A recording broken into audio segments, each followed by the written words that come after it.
Bueno, pues estaba diciendo que si el otro día tuvimos a Juan Pablo Fusi con su bonomía y su generosidad intelectual, hoy no sigue el listón alto con mi querida Mercedes Monmain, o Monmani, que es una de las mujeres intelectualmente hablando más importantes de este país. Yo la sigo desde hace muchísimos años a través de sus colaboraciones en prensa, de sus libros. Ahí tenéis la hoja de sala en la que su currículum es apabullante y sus trabajos de investigación son igualmente esplendorosos, por adjetivizar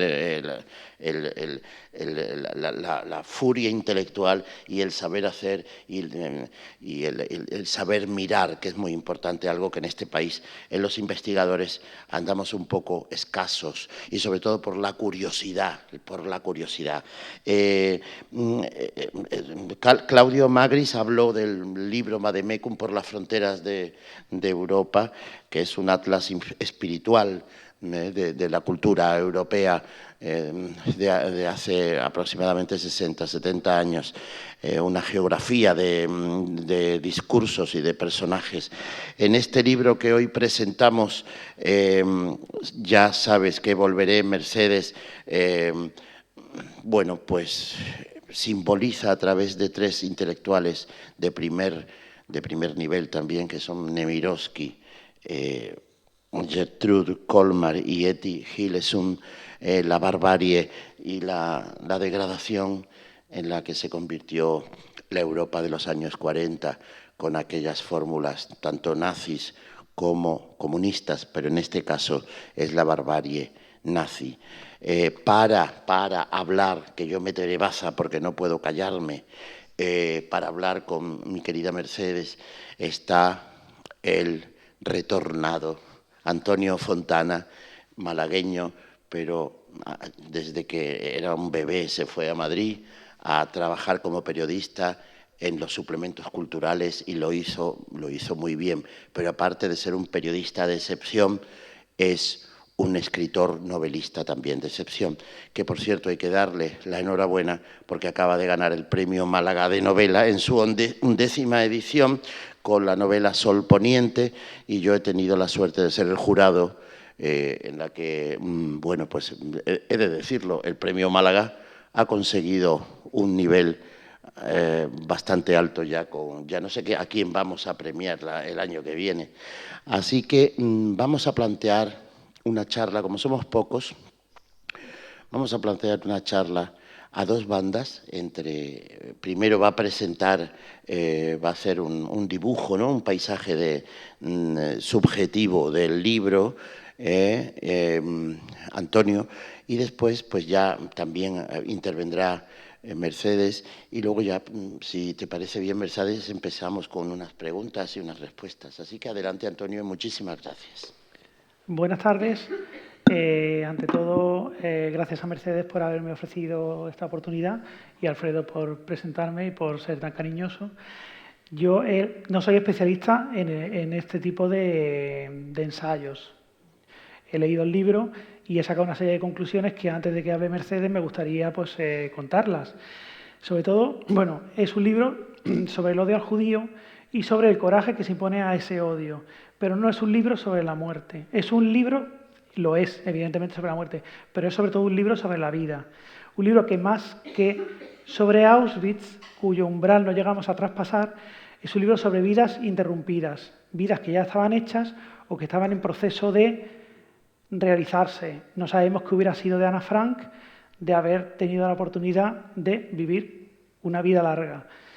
Mercedes recoge una serie de escritores, intelectuales, pensadores, periodistas, aunque se centra en tres de ellas, que son las que figuran en el subtítulo del libro.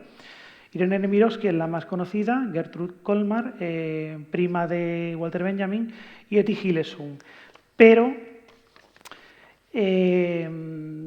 son muchas más las biografías que se pasean por estas páginas, que murieran o no en campos de concentración.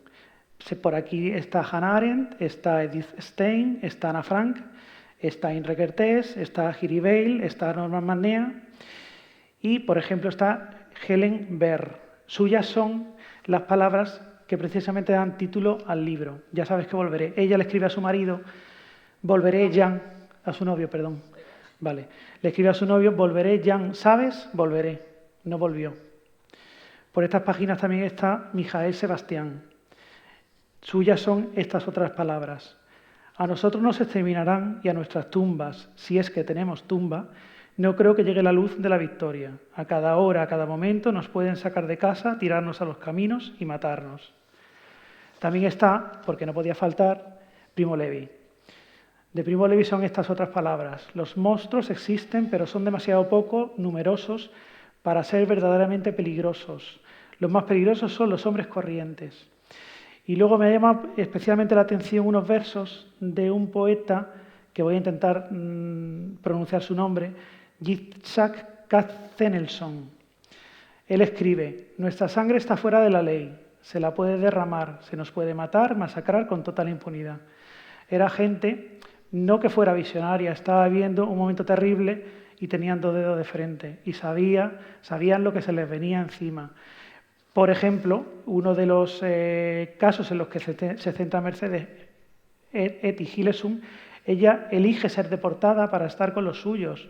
Tiene la posibilidad de escapar, pero no acepta esa posibilidad y termina siendo deportada y muere pues un mes después de ser deportada, o poco más. Al hilo de estas 3 biografías principales, lo que hace Mercedes es, hablando de cientos y cientos de vidas, tantos casos, tantos ejemplos que convierten este libro, que son, 200 páginas, no llega, en una auténtica enciclopedia. Es lo que Juan José Millás llama un falso libro corto.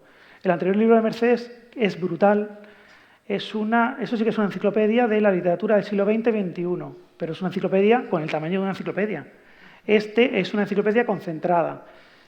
Quizá la excusa son Irene Nemirovsky, Gertrude Colmar y Etty Hillesum, pero son cientos y cientos y cientos los casos que ella recoge con minuciosidad, citando sus propias palabras, aportando datos biográficos y siguiéndole la pista casi como si en vez de ensayista fueras una detective. Vas pues siguiéndole la pista, pues en unos casos hasta los hornos crematorios, en otros casos pues hasta que salen de los trenes y a lo mejor en el campo de concentración mueren de tifus. Pero sí me ha llamado la atención que, sobre todo, más que ensayista, aquí eres, pues eso, investigadora privada casi. Y resumiría los 3 casos principales diciendo que el de Etty Hillesum es un ejemplo de la falta de odio, es decir, cómo no odiar en unos tiempos en los que el odio está presente. El de Gertrude Colmar, la prima de Walter Benjamin, me llama la atención como capítulo que habla de cómo los judíos alemanes se creían a salvo en Berlín, por ejemplo.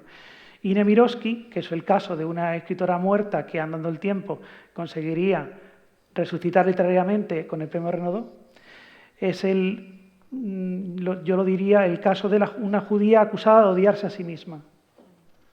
Bueno, pues ahora espero que Mercedes nos comente el libro y luego ya pues alguna pregunta. Tienes que darle al botoncito. Al botoncito.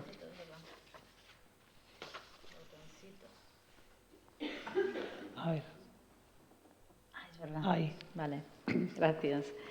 Gracias, Antonio. Conozco hace mucho a Antonio y lo admiro muchísimo como periodista cultural y como escritor. Entonces, felicidades. Ha ganado un merecidísimo premio Málaga que se editará en breve. Fundación Lara. Fundación Lara. Muy bien. Entonces, bueno, este libro yo quería hacer un homenaje, evidentemente, a esta generación. Sobre todo me interesaba mucho los escritores del Holocausto. Hay una serie de libros que siempre me llamaron la atención, que son los intelectuales en Auschwitz. Jean Amery, el belga que se suicida, que sufrió tortura, estuvo en Auschwitz, que esto es una cosa común en algunos sobrevivientes. Primo Levi se suicida, Paul Celan se tira por un puente del Sena y Jean Amery se va a un hotel de Viena y se suicida.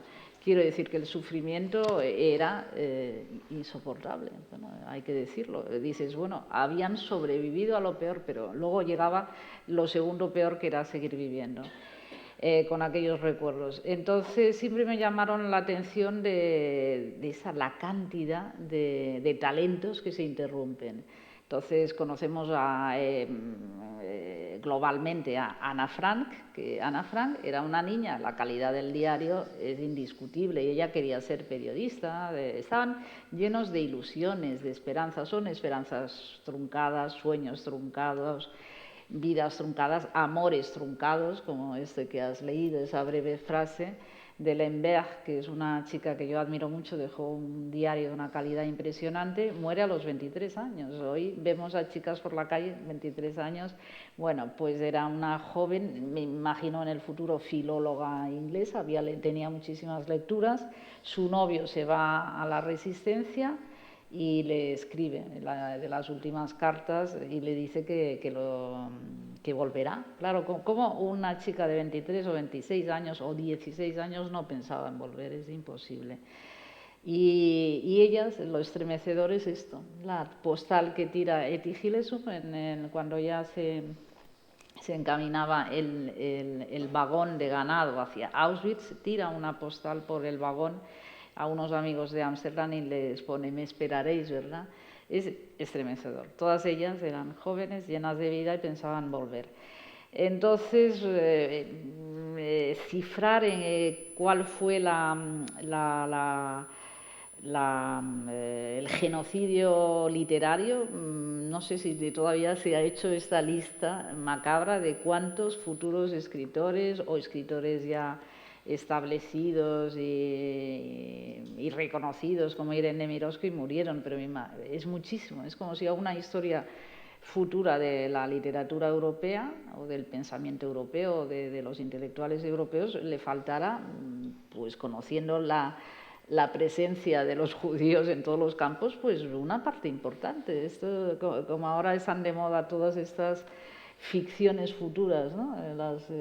¿Cómo se llama? Ucronías. Podía haber sido, ¿qué podía haber pasado? Si, bueno, hay muchas, ¿no? Entonces pensemos qué podía haber sido, pues la historia intelectual del futuro en Europa. Pues no lo sabemos, porque entre ellos habría Kafka, habría Proust, habría de todo. Kafka se salva, entre comillas, porque muere de muerte natural, pero las hermanas de Kafka mueren en los campos. Proust se salva porque era de unas generaciones antes, pero quiere decir que el exterminio estaba preparado, y Irene Nemirovsky ahí se demuestra que no respetaban ni la fama ni la no fama, porque el marido de Irene Nemirovsky hasta el último momento están haciendo gestiones con los editores, con la gran escritora Irene Nemirovsky. Yo siempre pongo el ejemplo que es como asesinar a Margaret Atwood en plena producción, algo que en nuestros civilizados días nos parece imposible, pero se produjo. Todos estos días, por cierto, me están preguntando qué pienso del nacionalismo, qué tal. Yo nací en Barcelona. Pues bueno, el nacionalismo está redefinido por estos judíos. Ya lo dijo Stefan Zweig. He pasado todo, la frase es muy larga, he pasado todo, he pasado guerras, pero lo peor de todo, la peste que sufre Europa es el nacionalismo. Él ya lo dice, es la peor de las pestes europeas, es el nacionalismo, que mata la flor de lo mejor de nuestra cultura europea, y yo pienso que también ellos son las víctimas. Perdóname, como paradigma, ¿verdad? Sí. Yo siempre he dicho una cosa provocadora, que de todo el mundo que me conoce soy muy europeísta. En Bruselas, en la entrada de la Comisión Europea, todas las dependencias del máximo gobierno europeo, tendría que haber una estatua a estos, no sé si a todos los judíos, pero a Zweig, clarísimo. Él cuando subtitula las memorias, es Memorias de un europeo. Los europeos, los que se consideraban, ahora ya está, la palabra, el adjetivo europeo, pues ya es una cosa común, pero entonces no, nadie lo pronunciaban estos, los perseguidos. Ellos sabían que lo que nos iba a salvar de la locura en Europa, con todas estas, la supremacía de Alemania sobre los otros, la supremacía de este sobre tal, el racismo, no, tú no eres igual que yo soy superior, tú eres un insecto, como pretendían los nazis, claro, era eliminarlos de toda condición humana, ¿no? Rebajarlos al nivel de piojos. Entonces ellos ya lo veían e insistían en el europeísmo y se los cargan. Joseph Roth lo mismo, viajaban por una Europa, un día estaban en Berlín, otro día en París. Estos perseguidos judíos eran los que profesaban esta fe. Y siempre digo que tendrían que elevarle un monumento al pobre de Zweig o a cualquier otra de estas, porque eran los únicos que se lo creían. Ahora todo el mundo se cree europeo y hay los Erasmus. Entonces era duro porque lo que estaba extendido y era el pensamiento único preponderante es ser nacionalista, acérrimo, fascista italiano, fascista español, los nazis, furibundos, dominar al vecino, esta locura homicida que es de Hitler, pero bueno, con muchos colaboradores, como bien sabéis, ¿no? Fascistas franceses, italianos, etc. Y entonces estos son los humanistas de aquella época, y cuando digo estas tres mujeres, escogí unos modelos, pues son simbólicos. Auschwitz también es un símbolo, porque hay muchos campos. Anna Frank muere en Bergen-Belsen, Helene Berg, que a mí me gusta muchísimo el diario de Helene Berg, también en Bergen-Belsen, pero bueno, escogí un campo que es el campo, que ya hoy en día se dice Auschwitz y todo el mundo sabe que es el sinónimo de fábrica de la muerte, porque realmente es cuando introducen, vosotros lo sabéis, esa industrialización de la muerte, ¿no? Se aprovechaba el pelo, se aprovechaba todo, bueno, ¿para qué repasar? Precisamente yo en mi libro no he querido repasar lo que todos sabemos, ¿no? Es la industria de la muerte. Y entonces, bueno, de repente me acuerdo que me invitaron a una conferencia en la Fundación Toledo sobre mujeres y campos de concentración. El tema era así un poco general. Y entonces escogí hablar y de repente me di cuenta que 3 de mis escritoras preferidas habían muerto en Auschwitz. Y es cuando pensé hacer esta cadena, que tú lo has dicho, que es una cadena de muchas voces. Hay una frase que siempre me ha gustado mucho de Primo Levi, que Primo Levi dice: mis libros están firmados por mí, con mi nombre, pero es una obra colectiva. Dice, yo doy voz a otras muchas voces. Y te das cuenta que yo doy señales para los que quieran profundizar, pues que lean a unos o a otros. He hecho una bibliografía final, pero que todos formarán parte de esta cadena de voces, y voces espléndidas, porque me he hecho una selección de lo que ya sé que es muy difícil decir. Hay grandes estilistas del Holocausto, porque es difícil expresar el horror. Claro, porque testimonios hay muchos, ¿no? Pues mi abuelito que estuvo allí, lo cogieron, la Gestapo lo llevó y al final... Pero claro, esto, expresarlo, este era el problema, ¿no? Levi es un maestro de una altura literaria, de una precisión analítica, como de laboratorio del mal, ¿no? Cómo analiza cada persona, cada punto, los asesinos, los grados intermedios dentro de los asesinos. Es un maestro. Entonces yo quería resaltar esto, que en este género, que es muy desgraciado, que no tenía que haber existido, hay unos maestros. A mí Primo Levi, por supuesto, me gusta muchísimo.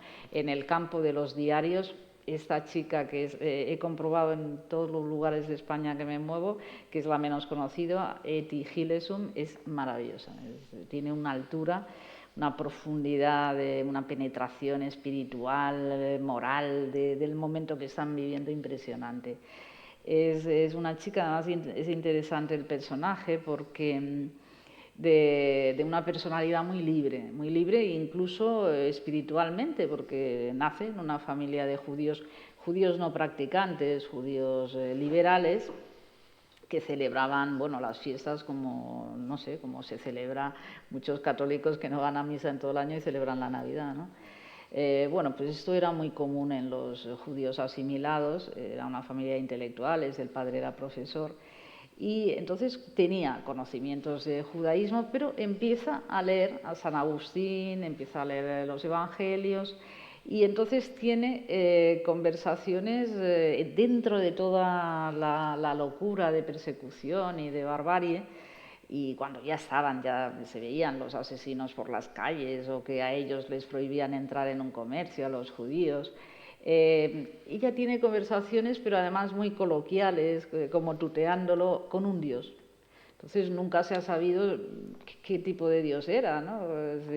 Seguir la pista del judaísmo, ella hace como una especie de nueva mística, como se llamaba como una Santa Teresa de nuestros días, judeocristiana, una chica de vida muy libre, tenía sus amantes, sus amigos, además lo comenta, bueno, como sería una estudiante de cualquier universidad de nuestros días, ¿no? Una vida normal y liberada, pero al mismo tiempo conversando con Dios, diciendo, tú que nos has enviado estas pruebas que tenemos que pasar, y es maravilloso, esa combinación de muchos. Yo me acuerdo que el Papa Benedicto le dedica en una encíclica 3 líneas y dice, hay que acordarse de estas personas que en los momentos peores de la historia, como esta chica holandesa, Etty Hillesum, de vida disipada, de vida disipada, pero que dentro de la barbarie encontró a Dios. O sea que, bueno, no la podían asimilar a la figura de la santa convencional, ¿sabes? Que tal, por eso dicen de vida libre, pero que encontró pues, a un Dios construido a su manera. Ella tiene conversaciones, las va dejando en el diario, y bueno, y al mismo tiempo hablando de todo, ¿no? Del día a día, de la persecución, con una claridad y una lucidez de visiones. Entonces, bueno, también era para divulgar a figuras así que eran menos conocidas, a Etty Hillesum, y luego el drama de esta gran escritora, que vuelvo a decir, era ya una gran maestra de la lengua francesa. Y ahí, tú que sabes mucho de la ocupación, por eso es el capítulo que hablo más de los colaboracionistas con los nazis. No la salvan. Ella podía ser gran maestra de la lengua francesa, haber publicado 30 novelas, que al final los gendarmes se la entregan a los nazis. El colaboracionismo es algo que se ha tardado mucho en ir. Estos son como capas de cebolla. Yo digo que también el Holocausto es poco a poco, y me preguntaban el otro día, ¿y tú crees que seguirán saliendo textos? Digo, pues posiblemente, porque Irene Mirovsky la recuperan en el 2004, cuando le dan el premio, o sea, hace 10 años. Etty Hillesum, pues todo es muy lento, porque son en los años 80 que le descubren que los ponen en circulación, los diarios, en su país, en Holanda, pero luego tienen que venir las traducciones, o sea, todo incluye como una especie de tiempo requerido para traducciones, para libros como los míos, de divulgación. Y posiblemente, yo me acuerdo que estuve en París en una mesa redonda, y entonces habló una señora que era traductora del yidis, que acababan de encontrar unos diarios de un niño de 15 años en un desván del Holocausto, me refiero, en un desván de Bielorrusia o no sé qué, o sea que bueno, irán saliendo de vez en cuando. Y bueno, pues ya me enrolla bastante. Me gustaría, ya que hemos citado a Nemirovsky como, digamos, el numen del libro, las páginas que dedicas a la época final de Irene, hay un paisaje bucólico, están en la casa de campo. Como tú antes, en la conversación que hemos tenido antes, dice Mercedes, es que la delación no eran los nazis como si fueran unos zombies que lo pinta Francia, que venían con la cruz gamada, no, eran los propios franceses que se entregaron al mal. Hablas de Brasillac, comentabas fusilado por De Gaulle, fusilado por De Gaulle. Sin embargo, te decían a ti, ¿no?, que había sido muy bueno con Petén. De Gaulle ha sido muy bueno con Petén. No, al revés. Mi madre, No, yo sí, tengo familia madre. francesa. Y los franceses, yo te hablaba del nacionalismo francés, del nacionalismo. Es tremendo. Exacto, tremendo. O sea, cuando les tocas algún tema, ponen un muro, una cortina Totalmente. negra. Cuidado con tratar la época de la ocupación, cuidado con tratar la guerra de Argelia. Es otro tipo, Entonces sí. son todo barreras. Aquí en España tenemos la manía, entre comillas, de masacrarnos unos a otros, ¿y tú qué hiciste? No, pero tú hiciste más y tal. Y allí, oye, cierran filas. Totalmente. Y ponen, y es impresionante. Pero entonces, en Inglaterra claro, también, mi madre, o sea, tengo que decir, personas conservadoras, católicas, de esto de hay que defender Francia, y entonces la versión decía, no, De Gaulle fue muy cruel con Petén. Muy cruel. Eso es verdad. Cruel, si era en otras circunstancias lo hubieran fusilado, lo deja vivo. Bueno, la pregunta es, las dudas mías sobre Suite francesa, que es la novela más conocida de como sabéis, de Nemirovsky, es que todo se precipita, porque estamos hablando del 42.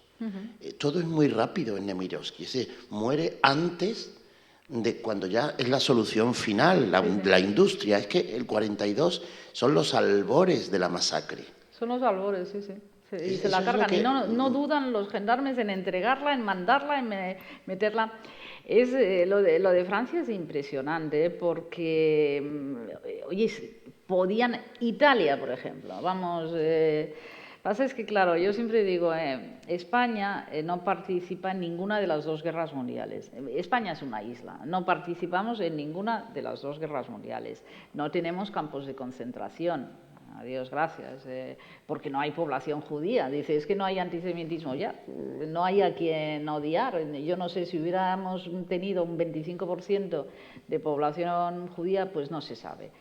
En general siempre corre el mito de que los españoles no somos especialmente intolerantes ni xenófobos. Bueno, que aquí la gente se adapta bien, ¿no? Pues vengan de donde vengan. Pero no se sabe. Quiero decir que éramos un caso particular en Europa. No participamos en ninguna guerra mundial, tenemos una guerra civil, esto sí, y entonces nos descolgamos mucho. No tenemos el problema, entre comillas, judío, porque ya lo habían solucionado los reyes católicos ya con una visión... una visión de futuro. No puedo ironizar de eso porque luego la gente se piensa que lo digo en serio. Quiero decir que es verdad, es que una vez se ve que dije esto en la radio, digo, con una visión de futuro lo solucionaron, y me dijo no sé quién, oye, que ahora hay Twitter, y empezaron a decir, no me fastidies. Bueno, pues que no había población judía importante, había 4 familias. Entonces somos un caso particular, con lo cual los estudios del Holocausto llegan tardecito, o sea, tarde, pues de una forma más desordenada. En otros países siempre tienes los grandes especialistas en cada país. Bueno, pues hay un señor que se dedicó a hacer el análisis de toda Europa, el panorama, que es Raúl Hilberg, el historiador, Historia de la destrucción de los judíos europeos. Entonces va país por país, entonces había países más que entregaban a más judíos que otros. Entonces, Italia es de estos países que, hombre, los persiguieron, por supuesto, ahí está el caso de Levi, pero de forma menos entusiasta que en Francia. En Francia había mucho antisemitismo. Y entonces me lo dice un amigo judío francés. En la época de Dreyfus, es decir, que anticipan, como tú dices. Dreyfus también es un símbolo de algo que existía. De algo que existe, que es el antisemitismo. Un amigo mío judío parisino me decía esto, que su madre escuchó que lograron escapar sus padres de milagro y se fueron a Cuba. Le escuchó decirle a un gendarme, a una portera de un inmueble, que estaba denunciando a los judíos del inmueble, y el mismo gendarme le dijo, bueno, ya está bien señora, no estaba satisfecha. El mismo gendarme diciéndole, bueno, pare ya de denunciar. Entonces es que había ahí una cantidad de denuncias de tal, había mala fe, porque si no piensas, dices, bueno, ¿cómo tenían estas listas? ¿Sabes? Porque los atrapaban como conejos en cada edificio, en cada redada. Hacían unas redadas una noche y de repente... ¡buah! y tal. Entonces es muy triste esta historia cuando empiezas a verlo, de que había gente que, digamos, dicen había miedo. Había miedo y entusiasmo también en denunciar, ¿eh? Pero bueno, en esto somos especialistas en la guerra civil nuestra, ¿no? Claro. En la guerra civil también surgió lo peor de la especie, o sea, gente que denunciaba por venganzas personales, por tal. Hay algo que me interesa mucho, Mercedes, en cuanto a Irene, que aquí lo reseñas, y la verdad es que el libro lo tenéis que comprar porque es maravilloso. Es una escenografía del escarnio y de la pérdida. Pero en Irene Nemirovsky, qué oxímoron, qué mujer más, ella misma. Dice, Era dura, ¿eh? Era dura, y además sabe. Con los suyos, ¿eh? Y con los suyos. Nos unen las lágrimas, nos unen este camposanto. Es increíble. Estas tres mujeres tienen esa. Nemirovsky, es que me ha venido siempre hay muchos judíos que no la soportan, ya sabes, el mito del auto-odio. Bueno, esto yo cuando presenté el libro en Madrid ya me vino un señor, un judío argentino con esto. Digo, bueno, a ver, no exageremos. Ella es una grandísima autora. Y además su modelo era Balzac. Y tú te lees a Balzac y hay unos personajes que son de un miserable, otros mejores, otros... Bueno, pues son realistas, ¿no? Ella, la literatura que hace es esta, es la descripción de tipos psicológicos muy marcados. Sus modelos son entre Balzac, Zola, pero bueno, es el naturalismo realista y de trazo grueso, y cuando hay un malo, es un malo de verdad, un arribista, un miserable que traiciona, que tal. Y luego hay los personajes más cándidos, se ve muy bien en Suite Francesa, hay esta pareja de oficinistas humildes, pues gente honesta, normal, que no son ni ricos ni intelectuales, pero que son honestos, que saben hacer lo correcto en cada momento. Ella pinta todo un paisaje así, una especie de comedia humana.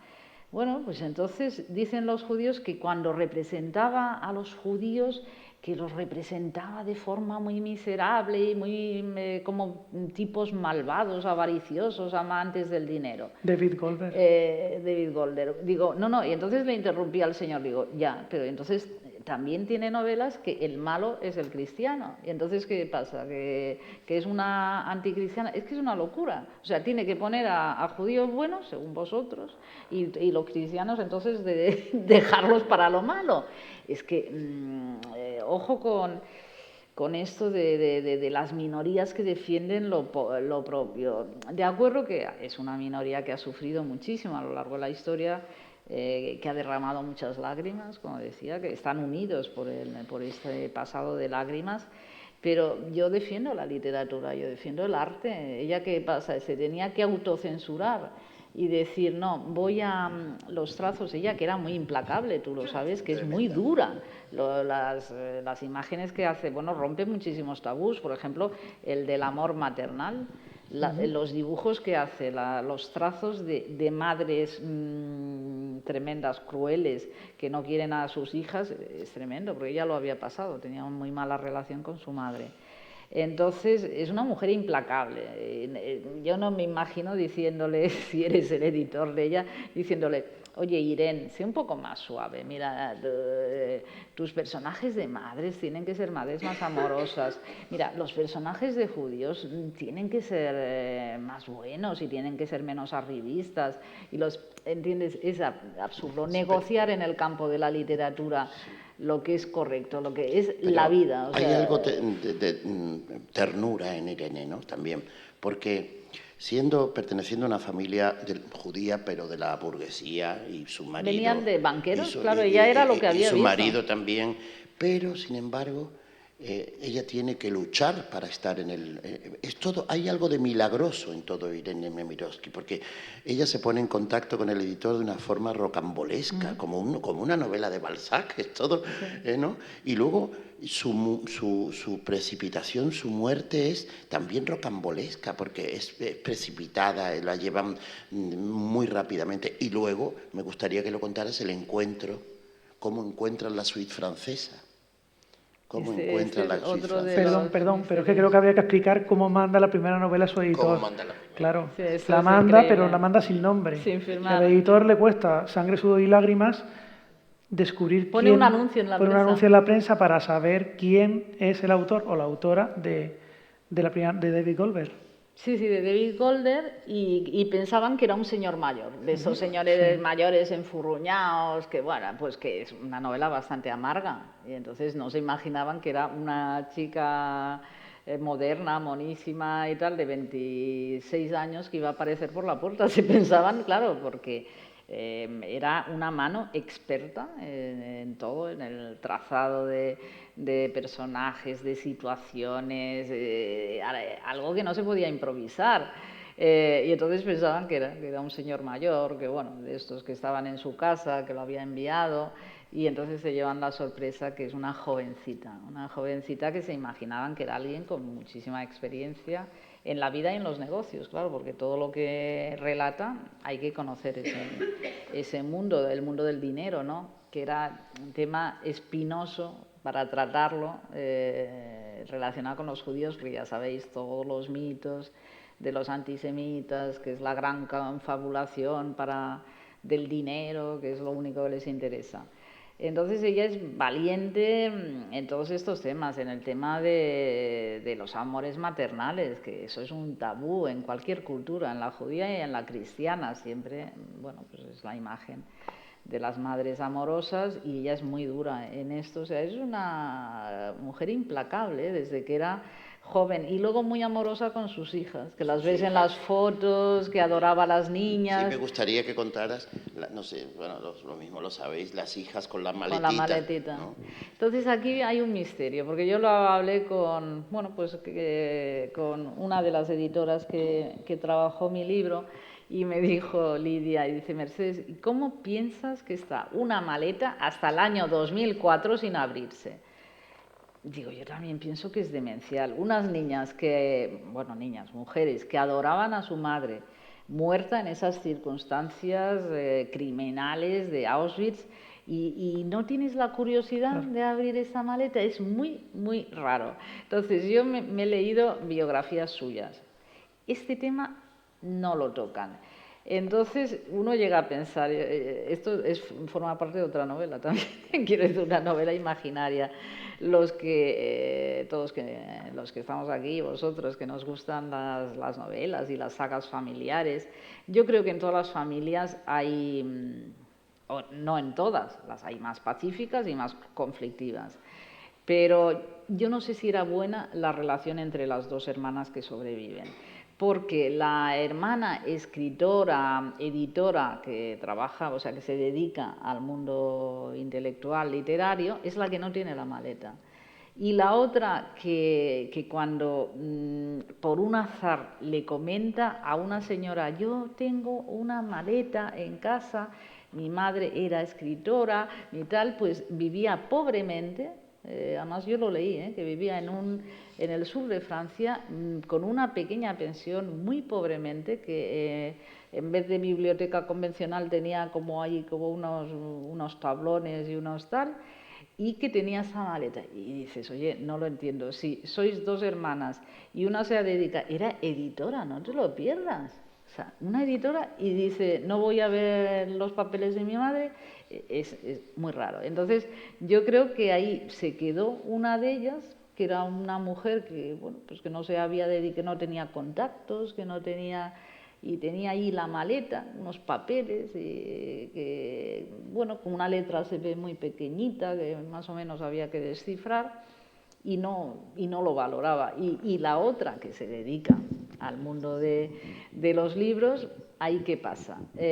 Pues que yo creo que que no había relación entre las dos, y entonces interviene el azar, que hay una estudiosa que se encuentra a la de la maleta pues como esto, en un coloquio, y le dice: por cierto, yo tengo una maleta en casa, mi madre se llamaba así y tal, y entonces ya empiezan pum, pum, y ahí pum, surge la sospecha que antes habíamos estado hablando, ¿no? Por lo menos creo que Soy francesa está interpolada, es suturada. Ella la escribe, sí, pero eso es un trabajo de edición editorial, un editing. y sobre todo en fechas, cómo ella tiene la porque conciencia en el año 41-42 de la resistencia. Es imposible.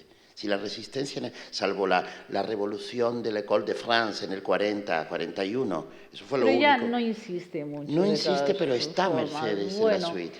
Está. es la desbandada Es del la desbandada, ejército, pero sobre con todo esa es un ejército que conciencia ha caído, una Francia caída, pero ella derrotada. habla de Y ella quería continuar, ya que sabes no que le era quito, que no una... le quito, por supuesto, la autoría, ni en absoluto. No, pero bueno, que Pero hay en un esto trabajo de edición. siempre hay una maleta. En los libros que aparecen, no sé si lo habéis, Sí. Bueno, lo de Pessoa Truman, famoso. lo de Pessoa, de Truman Capote, siempre lo encuentran, lo de Alejandra Pizarnik, siempre hay aún que debajo que aparece. Todo eso. Hombre, yo creo que ella parte, ¿no? sí, tenía muy bien trazados los personajes y seguramente tenía diálogos y tal, y luego te doy la razón, que debe haber un trabajo de edición.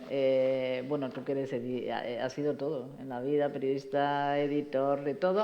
Sí, pero pues no por ahí. Nemirovsky. Entonces sí que debe haber un ensamblaje que ya debía tener, porque se ve que tenía apuntes siempre de... Bueno, esto lo hacía también Balzac. Balzac tenía esa cantidad de personajes que no había forma de aclararse. Pues él los tenía ya muy... Antes de empezar a redactar las novelas los tenía muy definidos, ¿no? Cada uno...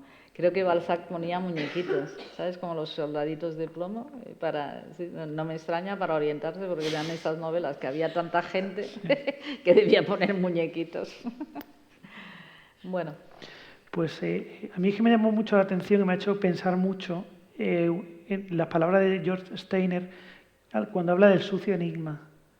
Entonces querías que nos contaras qué es el sucio enigma, cómo, a lo mejor, no cómo pudo pasar el Holocausto, Habría sino que cómo... leer, es que no me acuerdo en qué cómo, página está. ¿Tú te acuerdas? Pues, madre mía. Pues para... Sí, a ver. Ahí, A esta ver. debe ser yo. No me acuerdo. A ver si lo encuentro. Es que así se entiende mejor. Pues como para entender mi nota. Sí, mira, pues lo he encontrado. Lo tienes, vale. El crítico George Steiner afirmaría, bueno, somos Homo sapiens post-Auschwitz. Y en su ensayo, bueno, Lenguaje y Silencio, llamaría a la inacción de las fuerzas aliadas en torno a Auschwitz, porque claro, este es un enigma.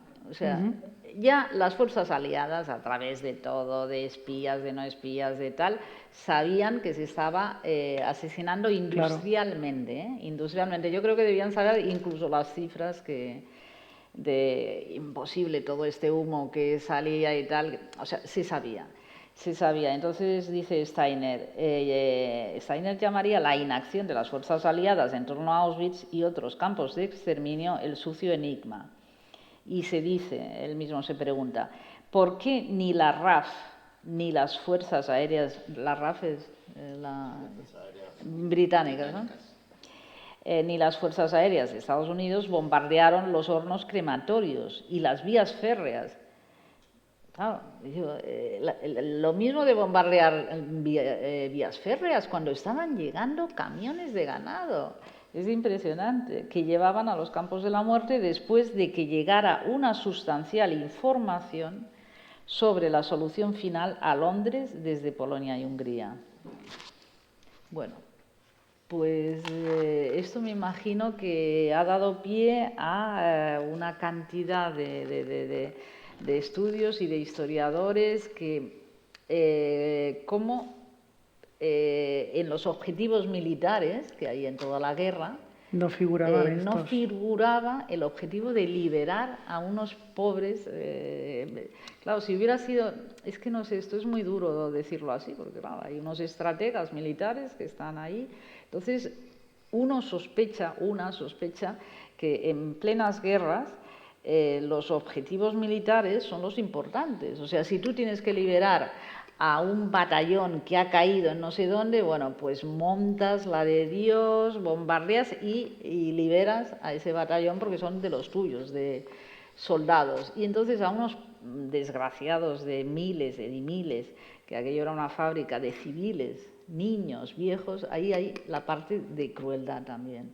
de decir, oye, si sabíais que estaban a todo trapo, la maquinaria de los hornos crematorios. Y esa crueldad, dice, bombardear los mismos hornos. Digo, no, pero es que incluso bombardear las vías férreas, es que había una cantidad de posibilidades de sabotaje.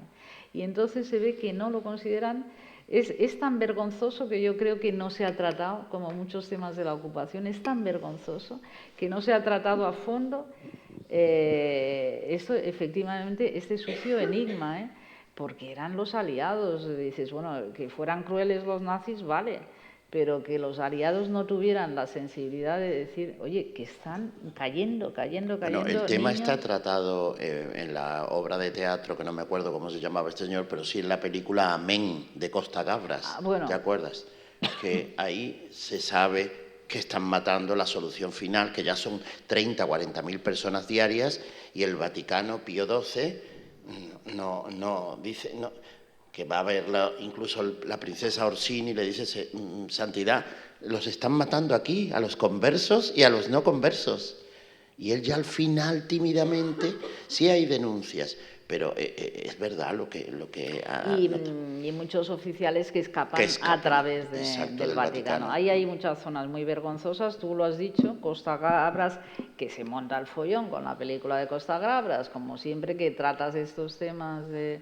Entonces ahí los que discuten, no, este es un propagandista del ateísmo, en realidad quiere la destrucción de la Iglesia. Mira, en cuanto empiezas a... Y entonces, claro, lo de los aliados, ¿qué pasa? Si te metes ahí a fondo, destruyes la imagen del bien. Porque claro, en aquella época estaba claro que el mal absoluto eran los nazis, y entonces todas estas zonas que son increíbles, muy, muy oscuras, bueno, pues se pasa de puntillas porque los aliados, hay el papel de que representaban el bien total. Y entonces yo creo que es esta cosa cruel, realmente, como ya las guerras, yo creo que la falta de moral llega a contagiar a todos. Llega a contagiar a todos, la falta de sensibilidad de moral. Entonces, bueno, que no lo consideraban un objetivo de primera línea. O sea, que si algunos aviones había que utilizarlos, pues se utilizaban para otro tipo de objetivos, a lo mejor para fábricas de armamento en Alemania, no sé. Pero es increíble que, si ahora lo pensamos, por Dios, que no sea primer objetivo salvar a mujeres, a niños, a bebés, a todos, que dices, oye, sería nuestro primer objetivo, nuestro. Pero en las épocas de guerra es inconcebible la cantidad de rastros de crueldad que se ven en todos los frentes, ¿no? O sea, claro, que te tienen que enseñar en los libros de historia que hay buenos y malos. Pero dices, oye, es que el bien estaba contaminado también, ¿eh? Es algo bastante tremendo, ¿eh? También es sorprendente cómo es la vuelta de los que pueden volver, de los supervivientes de los hornos crematorios. Me parece que los personificas, no estoy muy seguro, en Simone Weil. Sí, que les resultaba a la gente incómodo, ¿no? La visión casi de los supervivientes. Yo imagino que este sentido de culpa de decir, Dios mío, les ha pasado a los que tenía yo al lado. Levi también lo decía que... Cuentas el del autobús, ¿no? Sí, del autobús. Sí, está Peter Weiss, que lo cuenta, que esto era muy común, que claro, cuando llegaba el verano la gente se ponía, los hombres se ponían de manga corta, subían y ¡clac! Y se veía el número. Y entonces decía Weiss que la gente desviaba la vista, ¿no? Era como ver a un muerto, resucitado a un muerto, y dices, este no tenía que estar muerto. Y Simone Weil, que es la política, no la filósofa, ella decía esto también, que, bueno, que les resultaba casi incómodo a la gente. Y hay una frase de Levi que es fantástica, porque se ve que la gente se quedaban cortados. Le decían, cuando él es químico, empieza a trabajar en una empresa después de la guerra y viajaba frecuentemente, ya que hablaba muy bien el alemán, a Alemania a vender los productos químicos. Y entonces siempre que le decían, ¿y cómo habla usted también en el alemán? Y él decía, pues es muy simple, soy judío y estuve en Auschwitz. Y dice que y de repente se acababa la conversación. Impresionante. Pero no, tuvieron que pasar. A mí me contaba un señor sobreviviente de niño, un niño judío, que fue a las casas estas de la Embajada de España en Budapest. ¿Sabes? La Embajada de España se portó bien en este sentido, hicieron muchos papeles declarando los sefardíes, y entonces que era todo inventado porque sefardíes en Hungría debería haber poquísimos. Hasta que cae Horthy. Cuando cae Horthy ya entran los que están incluso más a la derecha del mariscal Horthy y se acaba, incluso echan al embajador español. No, y ahí empieza ya la matanza a tope, ahí ya se acaba todo. Pero bueno, en un momento dado salvan sefardíes, ya lo sabéis, a través de la embajada. Y entonces Jaime, que yo lo conocí, lo adoraba, era un señor delicioso, yo lo conocí de mayor, era profesor en Barcelona y era un niño, y él y su hermano se salvan y van a Barcelona, los mandan a Barcelona, y él, bueno, pues ya hizo toda su vida allí, y él le dolía todo mucho, me acuerdo. Jaime, claro, eran niños de estos salvados y entonces, por ejemplo, él llevaba muy mal, Jaime Bandor, que el Barça, el equipo del Barça llevara a Qatar aquí. Él lo veía, dice: Mercedes, es que claro, lo veía como dijo, Dios mío, después de haber pasado esta Qatar, que nos odian a los judíos. Bueno, y entonces Jaime me contaba que después de la guerra, bueno, cuando iba también por Austria, y él, como sabía alemán, entraba en los autobuses. Austria, él siempre me dijo que Austria era más, todavía odiaban más a los judíos que en Alemania, siempre que Austria era ya el máximo. Y entonces dice que en los autobuses había oído a señoras mayores hablando mal de los judíos en Austria. Y yo le decía: Jaime, pero si es que los mataron a todos y encima siguen hablando mal. O sea, esta obsesión, ¿no?, del odio, que no se acaba ni siquiera con haber matado a no sé cuántos. Es tremendo, ¿eh? O sea, que sigue habiendo reductos siempre. Dice, bueno, esto se ha acabado, pero el género humano, ¿no?, esa persistencia en el odio, en detestar, esa que no acaba, ¿no? Hitler era austríaco y, como sabéis, Austria fue el único país que recibió los tanques aplaudiendo, el Anschluss. Y cómo acabó Karl Kraus, que ahora está de moda, que lo ha puesto como Luis Villoro, Juan Villoro, en el ensayo último que os recomiendo. Que os recomiendo el ensayo de Juan Villoro, pero no me acuerdo el título del ensayo. Yo tampoco. Pero es magnífico porque describe las miserias y la brillantez de Kraus, del Die Fackel. Pero Kraus también es como Nemirovsky, que yo no lo he incluido aquí, a mí siempre me ha gustado muchísimo. Kraus es que como él muere antes de todos los acontecimientos, pues yo ya no lo incluí en el libro. Yo pretendía hablar de escritores que pasan el holocausto, por supuesto, y unos mueren y otros sobreviven. Pero bueno, él no pasa esta etapa, muere en el 36, yo 36. En el 36. Y vuelve a tener lo mismo de Irene Nemirovsky, que lo acusan de autoodio judío.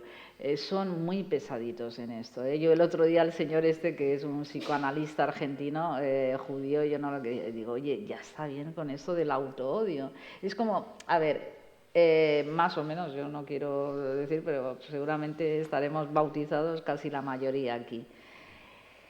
Practicantes o no practicantes. Es como cada vez que hay un personaje detestable o lo que sea, dígase, es autoodio cristiano. Es que, bueno, me parece alucinante, ¿entiendes? Es que se pasan un poco, ya te digo, esta insistencia del autoodio. Es que me parece tan fuerte. Karl Kraus, que yo siempre lo he admirado mucho, porque para mí es la imagen bueno, era una figura en la época, ya lo sabes, era... Pero la deriva de Kraus apoyó al final a Dollfuss, que fue el dictador previo, católico.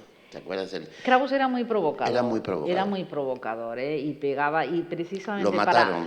Para agitar a la sociedad, él lo sabía, porque ya sabes que tenía un periódico que él mismo editaba y tal. Die Fackel, Die Fackel, y entonces, claro, hay que entender, es un personaje. Yo es que me leí un ensayo de mi amigo Adam Kovacs, y entonces, bueno, te lo refleja muy bien, era un personaje, pero sobre todo es la figura del provocador. Y entonces de repente te podía apoyar la cosa más loca del mundo, porque él sabía que provocaba discusión y agitación.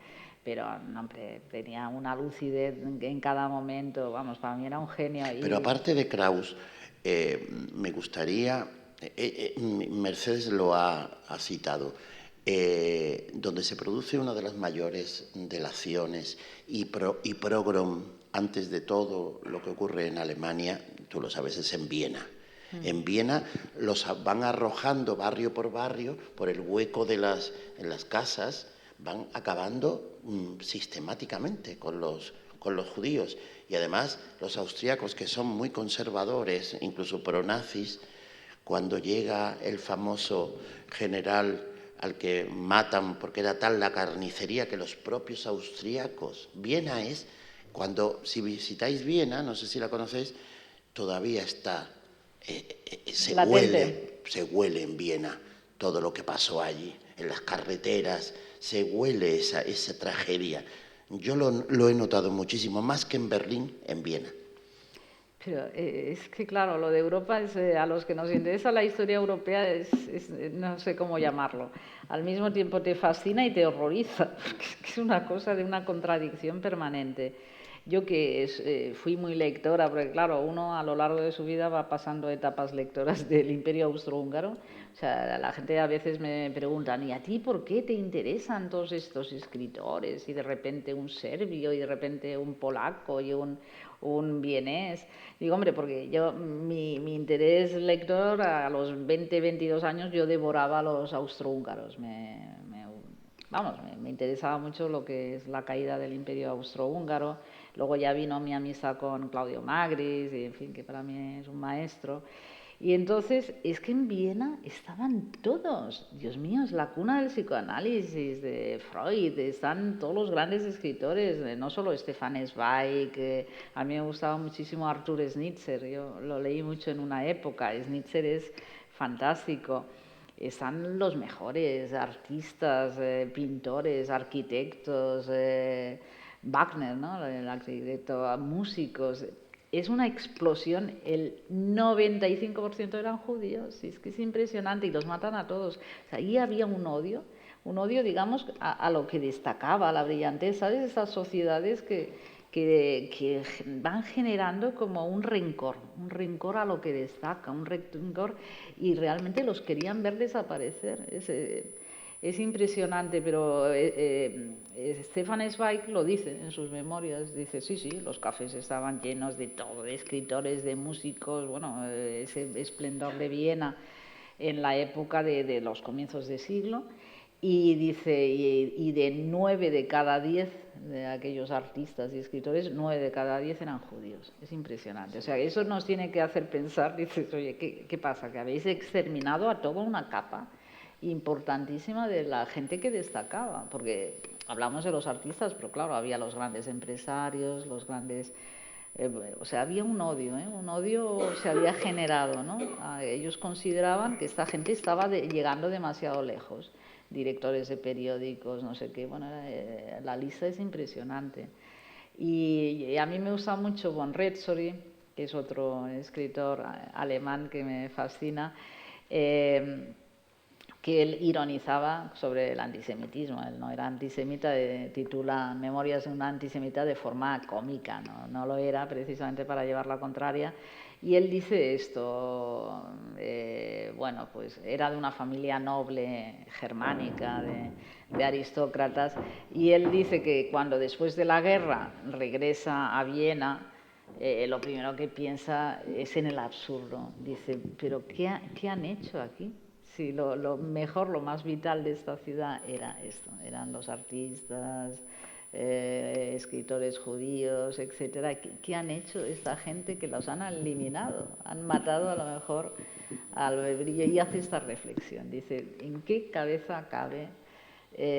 Pues esto, la miseria humana, ¿no? Que lo que brilla provoca rencor, provoca envidia. Yo me acuerdo, yo he hecho 2 cursos del Holocausto en Jerusalén, en el Yad Vashem, he estado 2 veranos. Y entonces siempre hay preguntas que nos hacemos como estamos conmocionados por la visión de los muertos, pero ellos, todos los profesores israelíes que se han dedicado a esto, son muy serios. Los del Yad Vashem son como científicos, ¿no? Lo analizan por cifras y tal. Y ellos siempre te repetían que había sido una gran operación de expolio. O sea, les roban todo, todo.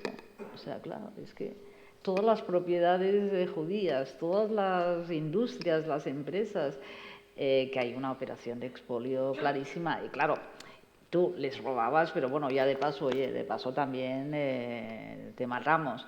Pero bueno, que había una operación organizada de quedarse con todos los fondos de esta gente. Y entonces ahí le pilla a los pobrecillos que no tenían fondos, a los obreros judíos que tal, y claro, y a los grandes industriales, que eran a los que les habían robado, o a las burguesías, o pisos, oye, de repente... Eso está, lo estábamos diciendo antes, en Patrick Modiano, en las novelas, porque los padres de Modiano eran los secretarios de Maurice Sachs, uno de los grandes delatores y colaboracionistas, que no era asesino, porque Brasillac, a través de Je suis partout y todos estos sí eran programáticos y tal, o el propio Drew de La Rochelle, pero sí. Maurice Sachs lo era porque tenía que llevar un nivel de vida en cuanto a la drogadicción y en cuanto a sus vicios, y narra el tema del expolio. Esto lo hemos hecho para quitarle la casa a esta señora y a sus hijos. Tenían casas estupendas y entonces llegaba, en el caso de los nazis, pues un jerarca decía, pues mira, esta casa en el próximo reparto, porque se lo repartían así, los cuadros. Y tal. Y en Francia lo mismo, todos los amiguetes de los tal, oye, pues mira, el piso en la Avenue no sé cuántos y tal, ¿no? Y las joyas. Todo. Joyas, todo. Pinturas. Sabes que sobre el tema del expolio del arte, bueno, ya se han publicado una cantidad de cosas, yo no soy una experta, pero el expolio de arte es impresionante.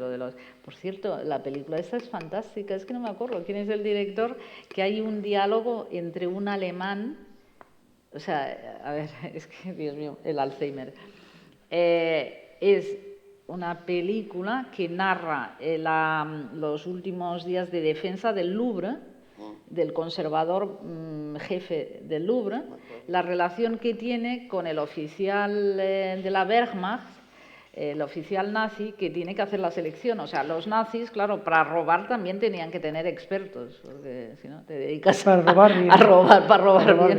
Te dedicas a robar un mindungui de cuarta fila y no, tenían, claro, ojeadores y tal. Y entonces surge una extraña, no sé si amistad, pero claro, a fuerza de convivir, el oficial porque era un oficial refinado alemán, que iba a cumplir las disposiciones de Hitler y Goebbels y compañía, pues todo. Y entonces empiezan a ocultarlo. Y entonces ahí lo que te plantea la película es que este oficial, a fin de cuentas, amaba el arte y hace un poco la vista gorda. Al final lo retiran cuando se dan cuenta de que está haciendo la vista demasiado gorda.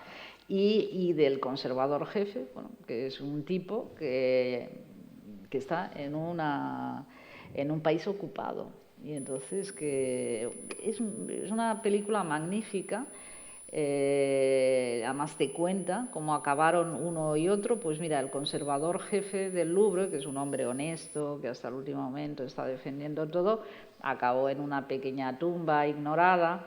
El otro, que se ve que hace el papel de un oficial honesto, alemán, que ve que aquello es una locura, e intenta y tal, bueno, y se lo quitan de encima, y se ve que sí, que en su pueblo, no sé qué, o ciudad de origen en Alemania, se le sigue haciendo reconocimientos. Pero está muy bien porque es estas extrañas relaciones que surgen en la guerra, y además se ve que es histórico y está muy bien narrado. Y dada mi falta de memoria, no me acuerdo del título. Da igual.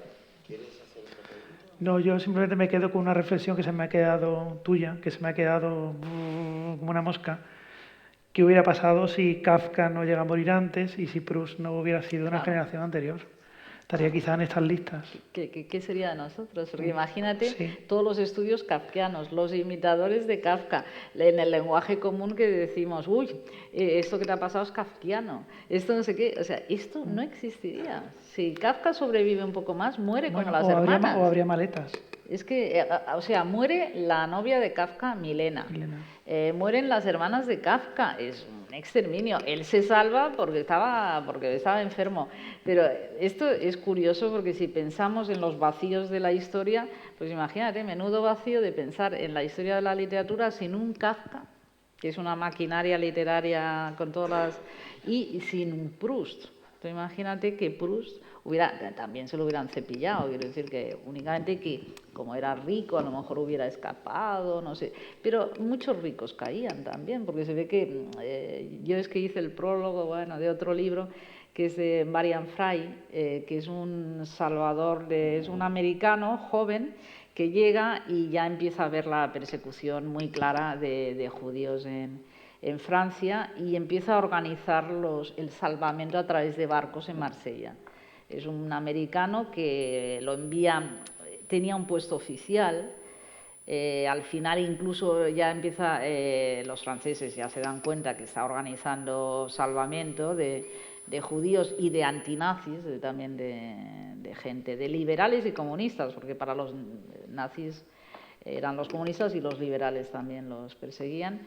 Y entonces lo echan de Francia, él se va a Estados Unidos y era un chico protestante que tampoco no es que viniera de... pero se da cuenta, dice, yo vi que allí estaban persiguiendo, matando, entonces se va a Estados Unidos y ya se dedica a conferencias sobre lo que estaba pasando en Europa, porque en Estados Unidos tampoco no se sabía claramente, pero se dedica a divulgar esto. Bueno, pues es la lista negra apareció en Confluencias y hice el prólogo. Pues él lo cuenta, la dificultad, porque tú, aunque tuvieras dinero, aunque fueras un Franz Werfel, o una cantante de ópera, o Alma Mahler la salva, Marian Fry le organiza la salida. Era difícil porque esperaban un barco que se había anunciado aquel día. Entonces el capitán de repente ve peligro de que los alemanes lo van a detener y ese barco no sale. Y había toda esta ansiedad en diversos hoteles y había una acumulación de judíos deseando salir, escapar de Marsella para pasar Pero bien por también, Casablanca, o Lisboa también, era Lisboa tortuoso, ¿no? Era y hoja de Estados ruta, Unidos sí. era la Pero salida. también hay una ucronía, digamos, en ese, ¿qué hubiera pasado? Se salvaron muchos. Sí. Muchos. Se salvó André Gide. ¿Qué hubiera pasado si André Gide lo hubieran matado? Pues no hubiera pasado nada. Quiero decirte que de alguna manera... Pero Gide no era judío. No, pero perseguían No, solo judíos, claro, o sea, claro, que era claro. el exterminio... No, pero te doy la razón que Gide era un personaje prominente, de una influencia que fuera de Francia es difícil de imaginar la potencia que tenía Gide, era impresionante. Es igual que fuera de Viena pensar quién era Karl Kraus, o sea, eran personajes que dominaban. Pero te doy la razón que es posible pensar en una Francia literaria sin Gide o sin Karl Kraus. No sin Cocteau, sin Cocteau no. Sin Cocteau no.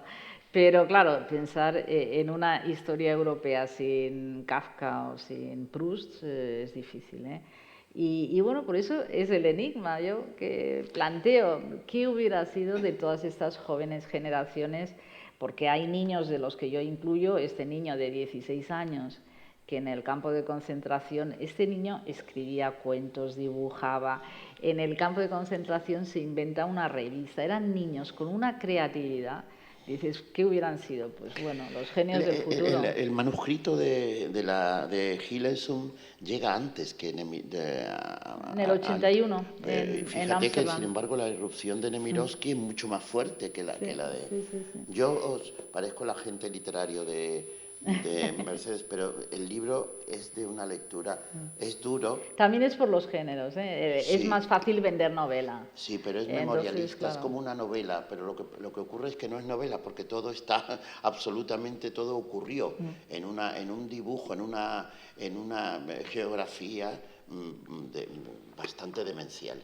Y antes de irnos, me gustaría, si os parece bien, Antonio, que alguien del público, pues si queréis hacer una pregunta, o dos. Estamos en familia, o sea que... Te traen el micrófono. Pues muchísimas gracias por la conferencia. Dos cosas solo. Uno, que hay un antes y un después en mi vida, que fue cuando leí el libro de Claudio Magritte, El Danubio. Y la segunda es que el exterminio de toda una sociedad en Alemania y en Centro Europa, el exterminio también en la Unión Soviética de otra generación entera de escritores y de creadores. Y además terrible, terrible. Exterminio, yo me estaba riendo, me está dando una idea que queda por escribir el genocidio literario ruso. Algunos de los escritores que más me gustan, para mí Isaac Babel es Dios, como sus escenas, sus cuentos son maravillosos, y muere en la Revolución Rusa. Caen una cantidad de poetas fusilados, la lista es tremenda, y el gran poeta ruso Osip Mandelstam, que es, bueno, aquí tenemos a Lorca también, claro, que se lo cargan. Entonces, no, hay un exterminio ruso muy impresionante, y los otros reducidos al silencio, claro, porque dices, ¿qué prefieres, que te fusilemos o te callas?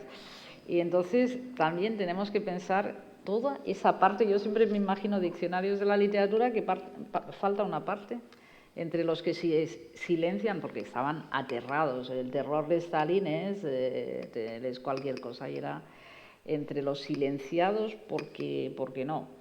Los que se les obligaba a escribir de forma no conflictiva, o sea, realista, hablar del buen obrero, del buen campesino, de tal.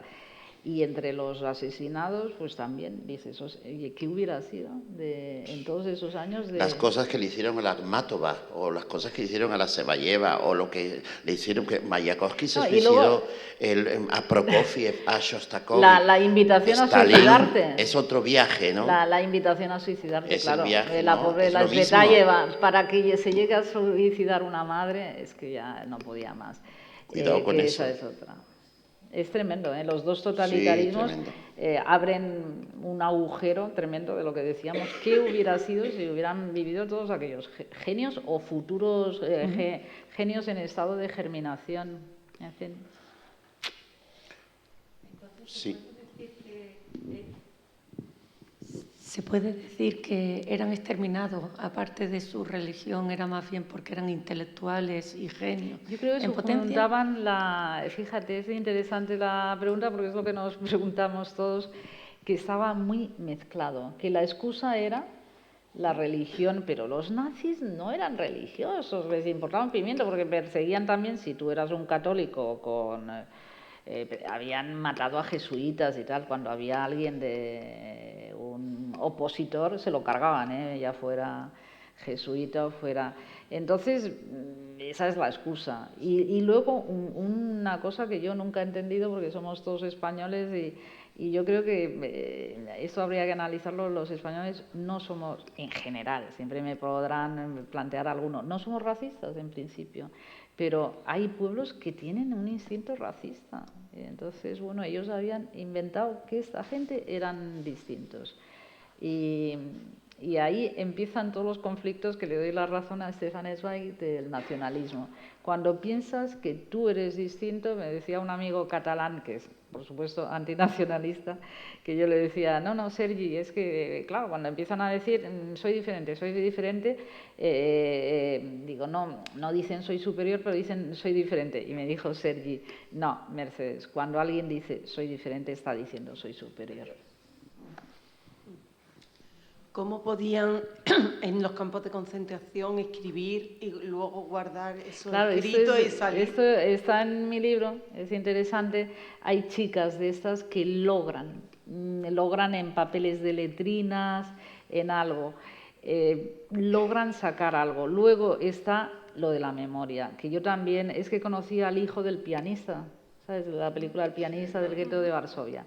Esto es una extraña historia. Yo en aquella época escribía en El País, publica un artículo cuando no era conocido todavía el padre, pero yo lo vi en una librería y me llamó la atención. Luego hicieron la película, pero entonces escribí el artículo. En la embajada polaca me dijeron, ¿quieres estar en contacto con este señor? Estaba todavía vivo, el pianista. Digo, hombre, claro. Dice, ¿lo invitamos? Digo, sí. Y entonces el pobrecito se murió. Entre que lo invitamos a venir a Madrid, se muere. Y me escribe el hijo. Y entonces, bueno, pues ya se inició ahí una cosa por email y una de las preguntas era, oye, ¿tu padre cómo es capaz de escribir con esa precisión? Todos, dice, porque lo había almacenado. Los recuerdos eran tan bestias, tan fuertes, que habían almacenado, se lo habían escrito en la memoria y luego ya lo pasa al papel. Entonces, bueno, pues las chicas estas, las que sobreviven, las pocas que sobreviven de aquellos años, pues era lo mismo. Una rumana, Ana Novak, que decía eso, con papeles de las letrinas, de los carteles del campo, logran. Luego había unos métodos, hay uno que entierra vasijas en el campo. En el gueto de Varsovia, entierra vasijas con lo que estaba pasando, con un testimonio y tal. O sea, hay muchos métodos. Y luego lo que me dijo el hijo del pianista de Varsovia, que me dijo, no, mi padre lo tenía todo, cada escena grabada, porque se lo había repetido tanto, cuando está oculto, que está durante un tiempo oculto ahí dentro de la misma ciudad. Pues se debía repetir cada noche y tal. Es impresionante. Y luego pues lo pasan por escrito. Luego también tenían reglas mnemotécnicas, ¿sabes? O sea, que tenían a lo mejor una palabra, porque claro, la cuestión es economicismo. Hay una foto... Bueno, en Rusia lo hacían, tú que has hablado de lo de Rusia, memorizaban los poemas. La mujer de Mandelstam, la viuda, como perseguía, pero Stalin, cualquier poema del marido, tenían miedo si alguien entraba en la casa, si era un delator y veía algo escrito allí, bueno, debía ser una cosa de terror. Ella los había memorizado. La supervivencia hace que el ser humano... Que es como lo de Fahrenheit. Claro, igual, exactamente. Pero sin fuego, el fuego estaba dentro de los hornos. Bueno, ¿alguna otra pregunta? Bueno, ¿tú querías? Una pequeña. ¿Qué papel juega Inglaterra en todo esto? ¿Se queda completamente al margen? No, hombre, ponían el ejército, eran los aliados... Pero ni el antisemitismo ni participan, ni a favor ni en contra. A ver, este año el premio ha sido el premio Nobel a Kazuo Ishiguro, y ya sabéis que una de las más famosas obras es Los restos del día. Ahí pone algo que existía. Había fascistas ingleses muy activos, Bueno, muy y que activos, estaban colaborando con... Eduardo VIII y Wally Simpson. Eduardo VIII. O sea que Inglaterra también se salva, hombre, no sé si por los pelos, pero había fascistas activos. El Owen, ¿cómo se llamaba? El líder del fascismo. Que se casó con una de las Mitford. Sí, una de las Mitford. No, había un núcleo de fascistas. Pero de todas formas, Inglaterra, practicó en Sudáfrica lo de los campos de concentración. O sea, que ellos lo tenían, como dices tú, previsión de futuro. Sí. Previsión de futuro, liquidad del problema. Sí. A ver, por favor. Me ha llamado a mí la atención lo del muro de silencio de Francia, cuando estuvo colaborando con Alemania, cazando a los judíos. Me da la impresión de que, en el fondo, también ellos tienen un sentimiento de culpa de lo que hicieron, de lo que consintieron, pero prefieren callarlo, prefieren no hablar ni siquiera entre ellos. A lo mejor ni siquiera se ha transmitido claramente de una generación a otra. No, porque uno tiene un abuelito que no sé qué, otro tiene un papá que no sé qué. Claro, hay mucho... Exactamente. Pero Mercedes lo decía. Lo que pasa que me da la impresión de que es un poco también de mentira y cinismo. Y has comparado con el carácter nuestro, de los españoles, que en este sentido nosotros somos bastante diferentes. Discutimos de todo. Nos somos da igual quién más nos brutos, escucha, pero sacamos las cosas. Pero sacamos las cosas. Yo, si tengo que elegir, me quedo con lo de aquí. Yo también. No se puede. Por ejemplo, Francia tardó mucho en reconocer que en la resistencia los republicanos españoles que tuvieron que huir de España y se pusieron a luchar allí contra los nazis. Claro, en primera línea son los que entran en París. Entran en París. Leclerc les hace entrar en París los primeros. No reconoció el primero eso. es un tal Manuel no sé qué.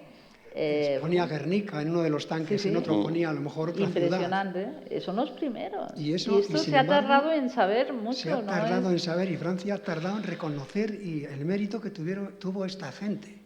Hombre, la grandeur francesa tiene una parte buena, que es que crea la revolución un Estado-nación.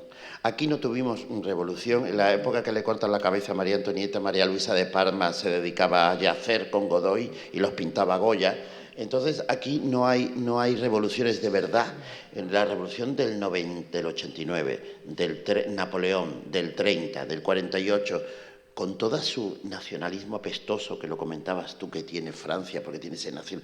Sin embargo, la parte positiva es que crean un Estado-nación, crean un país que es uno, y la capital es París, y usted no se mueve. Y te sacan la bandera francesa. Y usted menos no, que canta un gallo, se va, y nadie usted protesta. No se va. Y nadie protesta. Usted Borgoña, ya lo hicieron en su época, Borgoña, el otro, todos. Y lo de la bandera francesa y la marsellesa, oye, se ponen a cantar la marsellesa, la bandera francesa, aquí sacas una bandera, ¡guau! Enseguida el follón.